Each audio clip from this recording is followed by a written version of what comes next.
عربی زبان میں دین ایک ایسے نظام کو کہتے ہیں جو انسان کی سیاسی، معاشی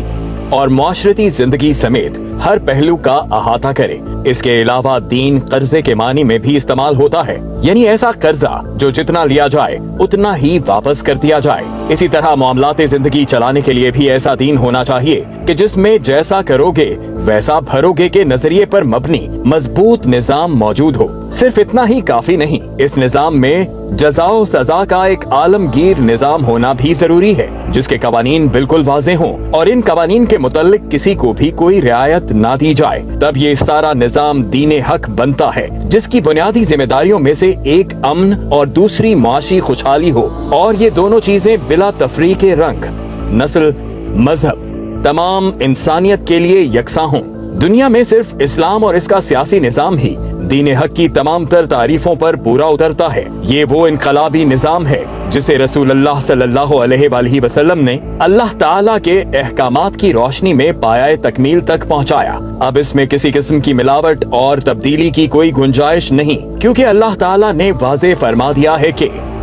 پس اے رجوع کرنے والو، اللہ ہی کو پکارو، اپنے دین کو اس کے لیے خالص کر کے، خواہ تمہارا یہ فعل کافروں کو کتنا ہی ناگوار ہو۔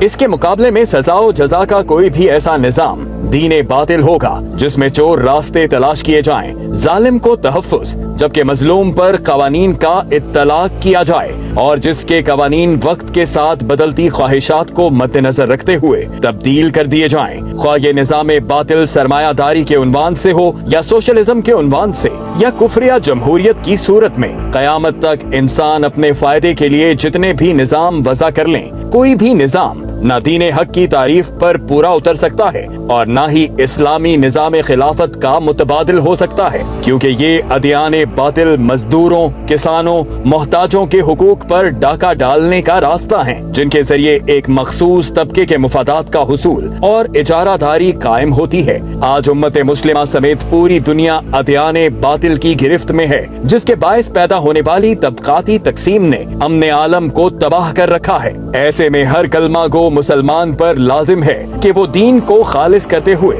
صرف ایک اللہ کو پکارے اور اسی کے دیے ہوئے نظام خلافت کا احیاء مسلسل جدوجہد کے ذریعے یقینی بنائے، تاکہ ہم سرمایہ دار، جاگیردار اور ظالم حکمرانوں کی غلامی سے آزاد ہو کر دنیا کو اسی طرح امن کا گہوارہ بنا سکیں جس طرح خلفائے راشدین رضوان اللہ